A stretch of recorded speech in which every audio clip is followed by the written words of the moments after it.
Perkenalan, namaku Putra, dan saat ini, aku berumur 22 tahun. Kisah menarikku ini terjadi ketika, aku baru saja lulus SMA. Sekarang, aku tinggal bersama orang tuaku, dan belum menikah. Aku tinggal di salah satu desa, di daerah Majalengka. Aku mau membagikan cerita cintaku, bersama Bu Suharni. Bu Suharni adalah wanita yang sudah berumur, mungkin sekitaran 50 tahunan. Namun, tampilannya tak kalah dengan wanita yang masih muda.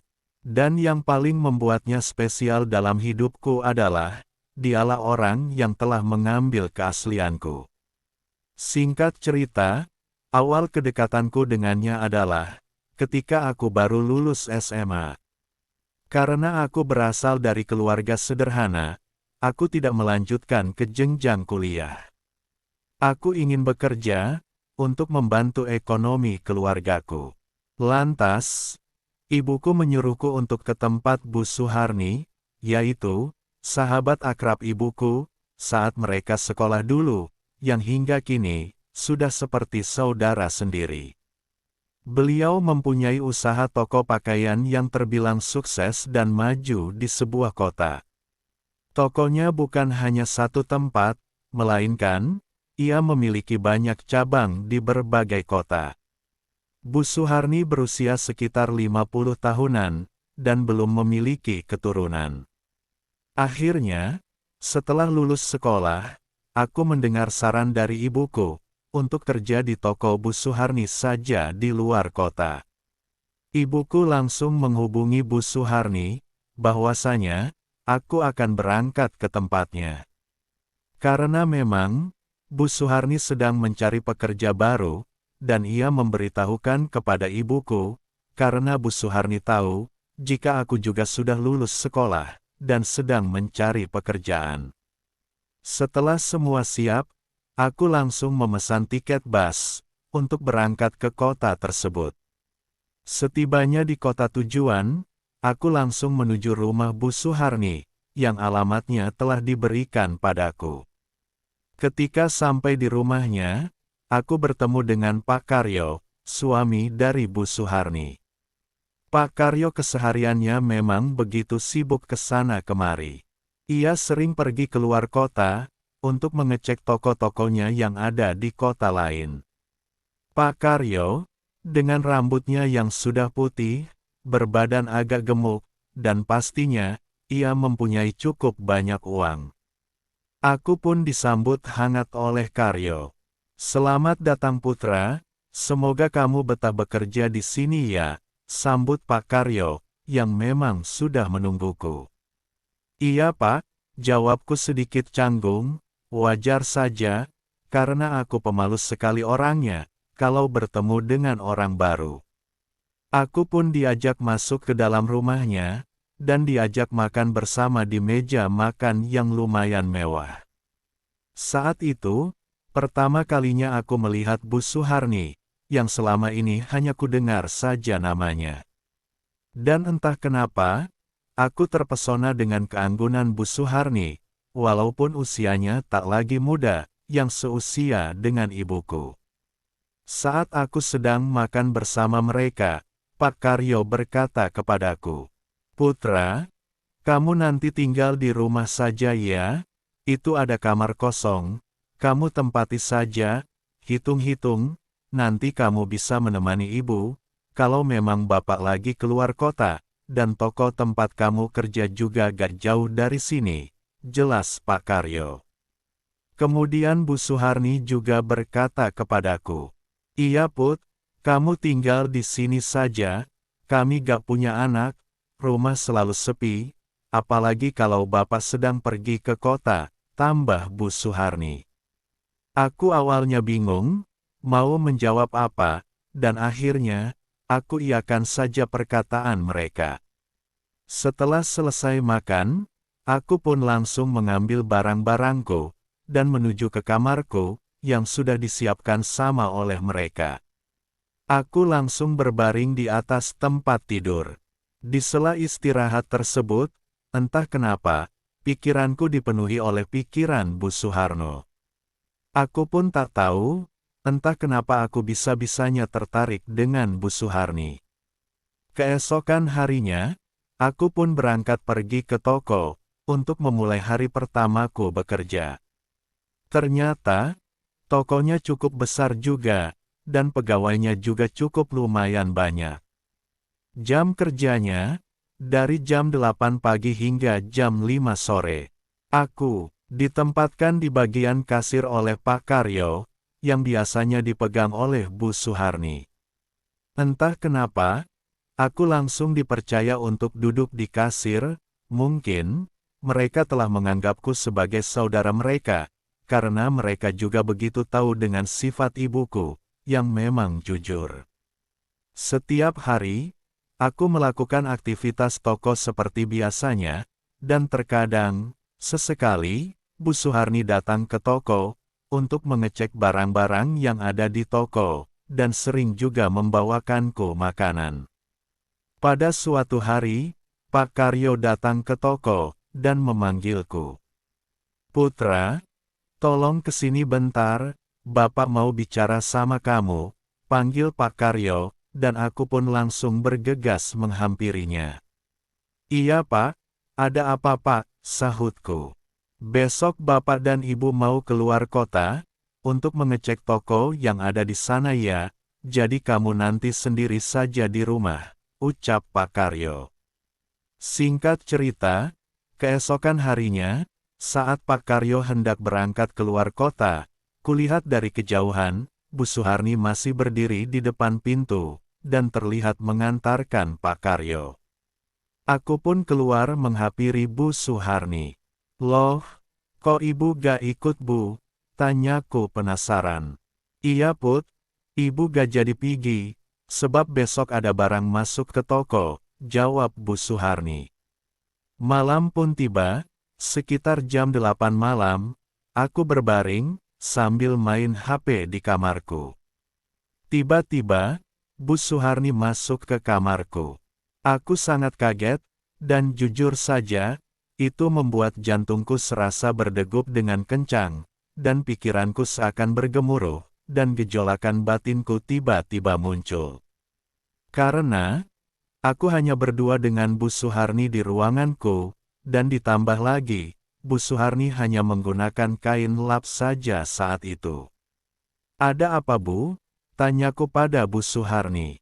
"Ibu minta tolong Put, air di kamar mandi Ibu mati, tolong kamu benerin sebentar," jawab Bu Suharni. Aku pun langsung bergegas menuju ke ruangannya, karena memang, kamar mandinya terletak di dalam kamar Bu Suharni. Dan dari posisi itulah, aku dapat menikmati pemandangan panorama alam yang indah, dan terlihat asri itu sedikit-sedikit. Aku sesekali mencuri pandangan ke arah pemandangan yang indah tersebut. Dikarenakan, saat melihatnya, makin membuatku semakin penasaran, akan pemandangan alam yang tersembunyi itu, walaupun aku bisa membayangkannya. Pada saat itu, Bu Suharni menoleh ke arahku. Bu Suharni tersenyum kepadaku, dan aku langsung mengalihkan pandanganku. Jujur, aku merasa agak takut, saat dia menoleh ke arahku, karena aku takut ia akan marah, dan yang kutakutkan, nanti ia akan melaporkan pada ibuku.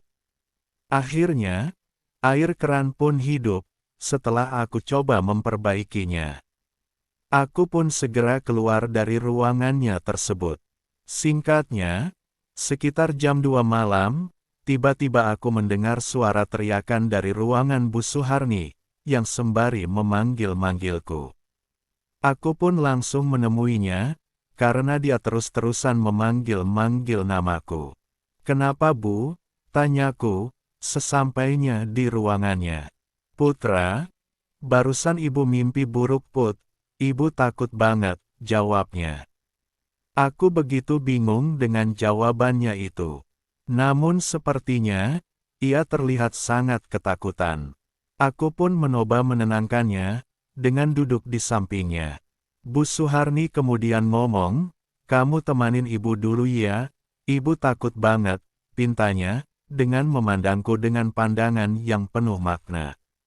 Lalu, dia memegang tanganku, yang menambah kebingungan dalam benakku. Makasih banyak ya Put, ibu takut sendirian, kamu mau kan menemani ibu, pintanya, yang terlihat begitu ketakutan. Sungguh aku terkejut, karena sungguh di luar dugaanku, dia berkata seperti itu. Gimana ya Bu? Gak apa-apa emangnya Bu? Tanyaku dengan suara bergetar. Tenang saja, ibu gak apa-apa kok, ibu takut banget sama mimpi buruk ibu, ungkapnya. Aku pun mengangguk, namun tetap dengan perasaan yang sangat canggung. Pada akhirnya, aku menemaninya beristirahat. Di tengah-tengah kecanggungan tersebut, tiba-tiba, tangannya terlihat berjalan-jalan. Aku begitu terkejut, dan otomatis, gejolakan itu langsung berkecamuk, seakan sedang menabuh genderang perang. Aku hanya diam, dan kulihat, Bu Suharni tersenyum dengan manisnya, sembari tangan yang mencoba mengambil sesuatu dariku. Dengan keadaan yang memungkinkan tersebut, kami pun terbawa suasana. Aku, seperti kerbau yang dicucuk hidungnya, hanya bisa terdiam saat suatu tersebut terjadi. Walaupun aku kagum dengannya saat pertama kali bertemu, namun, aku tak pernah berpikir untuk dapat dalam momen tersebut. Bu Suharni pun langsung mengambil sesuatu itu dariku, dan langsung memakannya, dengan begitu lahap. Aku begitu bahagia saat itu, karena, aku bisa dalam suasana dan kondisi tersebut, apalagi, dengan seseorang yang kukagumi. Setelah ia memakannya, tiba-tiba, ia langsung memindahkan semuanya, dan meletakkan di lantai. Aku begitu takjub dengan pemandangan panorama alam itu, yang sudah terlihat, tanpa penghalangan sedikitpun. Awalnya, Bu Suharni memberikanku minum, dengan wadah minuman yang masih begitu bagus, walaupun wadah itu sudah termakan usia. Setelahnya, ia menyuruhku memakan kue puding tersebut. Walaupun pada awalnya aku merasa sungkan, namun, lama-kelamaan, aku begitu lahap memakannya, ditambah lagi, dengan nyanyian Bu Suharni yang merdu. Setelah beberapa lama kemudian, barulah, kapal yang tak pernah berlayar itu, pada saat itu, berlayar pertama kali, dan berlabuh pada pelabuhan yang sudah termakan usia. Walaupun begitu, pelabuhan itu masih begitu terawat, dengan perawatan rutin. Aku pun langsung melabuhkan perahu itu dengan perlahan. Hingga beberapa saat, kelajuan perahu tersebut menjadi bertambah, yang membuat Bu Suharni begitu semangat untuk bernyanyi. Setelah beberapa lama berlayar, akhirnya, sampailah pada dermaga yang membawa kebahagiaan. Malam itu, aku habiskan waktu dengannya, untuk melakukan pekerjaan, dan pelayaran kapal yang begitu berkesan dalam hidupku. Putra, ibu tak pernah sebahagia ini sama bapak loh, makasih banyak ya Put, ucap Bu Suharni. Aku hanya mengangguk, dalam benakku, aku berpikir. Walaupun Bu Suharni banyak harta, tetapi, dia kurang dalam hal kebahagiaan batin. Setelah selesai, aku pun tertidur pulas di ruangannya Ibu Suharni, sampai pagi. Keesokan harinya sekitar jam 5 sore, Pak Karyo pun pulang. Aku mencoba bersikap seperti biasa, agar tidak ada kecurigaan darinya.